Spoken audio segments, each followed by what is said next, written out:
اعوذ باللہ من الشیطان الرجیم بسم اللہ الرحمن الرحیم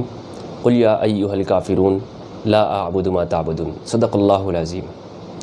کافر کسے کہتے ہیں؟ سورہ کافرون کیا ہے؟ قرآن مجید کے اندر سورہ کافرون جو موجود ہے اس کے کیا معنی ہیں اور یہ قرآن کے اندر جو موجود ہے تو اس کی وضاحت کیا ہے؟ تو میں نے شروع میں آپ کے سامنے پڑھا اعوذ باللہ من الشیطان الرجیم اور پھر پڑھا بسم اللہ الرحمن الرحیم۔ اعوذ باللہ قرآن مجید کو پڑھنے کے لیے ضروری ہے اور بسم اللہ برکت کے لیے پڑھا جاتا ہے۔ قل یا ایھا الکافرون، اس کے جو معنی ہیں اس صورت کا پہلے میں معنی کروں گا، پھر بتاؤں گا کہ اس صورت کے اندر کہا کیا جا رہا ہے۔ قل یا ایھا الکافرون، قل کا مطلب ہوتا ہے آپ کہہ دیجئے، آپ کہیے اے کافرو، اے کافرو، لا اعبد ما تعبدون، میں اس کی عبادت نہیں کروں گا جس کی عبادت تم کرتے ہو، ولا انتم عابدون ما اعبد، اور نہ ہی تم اس کی عبادت کرنے والے ہو جس کی میں عبادت کرتا ہوں، ولا انا عابد ما عبدتم، اور نہ ہی میں اس کی عبادت کرنے والا ہوں جس کو تم عبادت کرتے ہو، ولا انتم عابدون ما اعبد، اور نہ تم اس کی عبادت کرو گے جس کی میں عبادت کرتا ہوں۔ لکم دینکم ولی دین، اب کرنا کیا ہے، اب فیصلہ کیا ہوگا؟ لکم دینکم، تمہارے لیے تمہارا دین، ولی دین، اور میرے لیے میرا دین۔ یہ ہو گئے اس کے صاف لفظ، صاف معنی اس کا یہ ہو گیا، اس کے میننگ۔ اب یہ صورت کے اندر تو یہ ہے کہا گیا ہے کہ آپ کہیے کافروں کو کافر کہو، تو اس سے سمجھتے ہوئے، اسی کو سامنے رکھتے ہوئے، دیکھتے ہوئے اور بیان کرتے ہوئے علماء لوگوں سے کہتے ہیں کہ کافر کو کافر کہنا چاہیے، جو بھی کافر ہو اس کو کافر کہے، اور پھر کافر کا مطلب ان کے نزدیک غلط، یعنی کافر کو کافر کہو، پھر یہ غلط بات۔ پھر دوسری بات یہ ہے کہ جناب کافر جو ہے وہ سمجھتے ہی ہر اس شخص کو ہیں کہ جو نان مسلم ہے، کہ جو مسلم نہیں ہے اس کو وہ کافر کہتے ہیں، یہ دوسری غلطی۔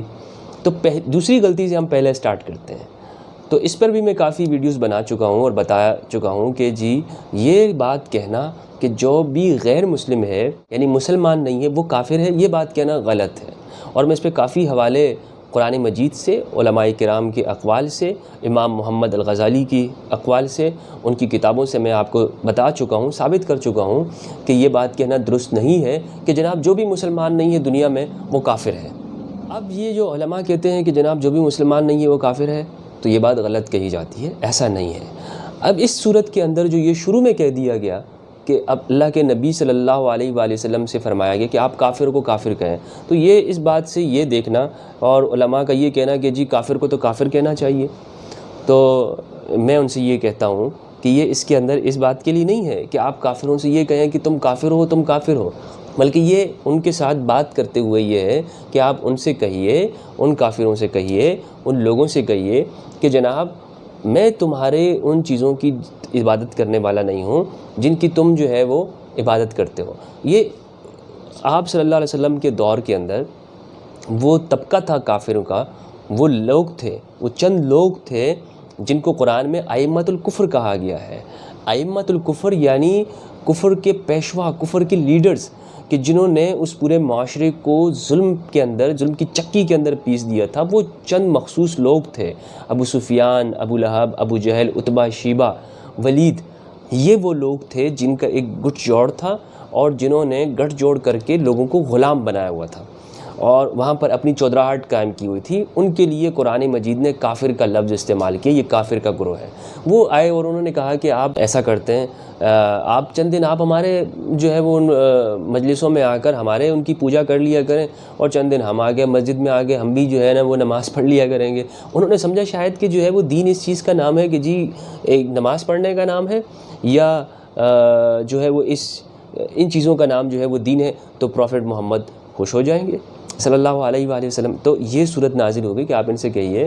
کہ جی بارگیننگ نہیں ہوتی ہے ان معاملات کے اندر، یہ تو ایمان کا مسئلہ ہے، یہ تو نظریہ ہے، کیونکہ اگر ایسا ممکن نہیں ہے کہ میں تمہارے ظلم کو، تمہارے اس برے کام کے اندر شریک ہو جاؤں، تو کافرون کی جو یہ صورت ہے اس کے اندر تو بہت آزادی ہے، کہ آپ کافروں سے یہ کہہ رہے ہیں کہ جناب تمہارا دین ہے اور میرا دین ہے، تو علماء کرام سے یہ پوچھنا چاہیے کہ جناب آپ کیا یہ حق دیتے ہو؟ آپ تو یہ بھی کہتے ہو کہ جناب کافر تو جو ہو اور جی اس کو ختم کر دینا چاہیے، کافروں کو تو جینے کا حق نہیں ہے، تو یہ بھی کہتے ہیں۔ تو یہ صورت تو یہ نہیں کہہ رہی ہے، صورت تو صاف لفظوں میں یہ کہہ رہی ہے لکم دینکم ولی دین، تمہارے لیے تمہارا دین ہے اور ہمارے لیے ہمارا دین ہے۔ یہ تو آزادی رائے کی ایک بہت بڑی جو ہے وہ قرآن کے اندر بہت بڑی دلیل ہے آزادی رائے کے اوپر، کہ جس کے اندر مکمل آزادی دی جا رہی ہے کہ اختلاف عقیدے اور نظریے کے ہونے کے باوجود تم اپنی جگہ پہ رہو، میں اپنی جگہ پہ رہوں گا۔ اور پھر کافر کا معنی اس پہ بھی میں بتا چکا ہوں، کئی مرتبہ عرض کر چکا ہوں کہ کافر کے کیا میننگز ہیں، کافر کسے کہتے ہیں، اس کے لیے بھی میں جو ہے ویڈیو کا جو لنک ہے وہ میں ڈسکرپشن کے اندر دے دوں گا، تاکہ آپ مزید ان ویڈیوز کو دیکھ کر آپ کے سامنے چیز واضح ہو جائے کہ کافر دراصل کہتے کس کو ہیں۔ تو یہ جو سورہ کافرون قرآن کے اندر موجود ہے، اس کا مطلب یہ ہے کہ اے کافرو، یہ صرف حضور کے دور کے اندر تھے، آج کے دور کے اندر کسی کو ہم کافر نہیں کہہ سکتے۔ یہ یاد رکھیے گا، آج کے دور کے اندر کوئی بھی شخص کافر نہیں ہے، واضح کیٹیگوری کے لفظ میں آپ کہہ رہا ہوں کہ آج کے دور میں ہم کسی کو نہیں کہہ سکتے اے کافر یا تم کافر ہو، نان مسلم کو نہیں کہہ سکتے، کسی ہندو کو، یہودی کو، کرسچن کو، مسیحی کو نہیں کہہ سکتے، کیونکہ اس بات کا علم صرف اور صرف اللہ کے نبی کے پاس ہے کہ کافر کون ہے، مومن کون ہے، اس کا فیصلہ اللہ کے نبی اور اللہ تعالیٰ کرنے والے ہیں۔ میں اور آپ کسی کے ایمان کا، کسی کے کفر کا فیصلہ کرنے والے نہیں ہیں۔ یہ جو لوگ جو موجود ہے، جو قرآن میں آتا ہے قل یا ایھا الکافرون جن سے کہا گیا ہے، یہ صرف نبی اکرم صلی اللہ علیہ وآلہ وسلم آقا علیہ السلام کی زندگی کے اندر، آپ کی حیات طیبہ کے اندر موجود تھے، اس کے بعد نہیں تھے۔ اس کے بعد کون لوگ تھے؟ جنہوں نے یا تو حق کی پیروی کر لی یا باطل کے اوپر کھڑے ہو گئے، یا ان کے سامنے جو ہے وہ ابھی تک دعوت گئی نہیں ہے۔ امت آپ جو ہے وہ صرف دعوت دے سکتے ہیں، لوگوں کو بتا سکتے ہیں، صحیح بات بتا سکتے ہیں، اس کے علاوہ کسی کے اوپر یہ بات کہنا، فتویٰ کرنا، تکفیر کرنا، کسی انسان کی کرنا، یہ درست نہیں ہے۔ بہت بہت شکریہ۔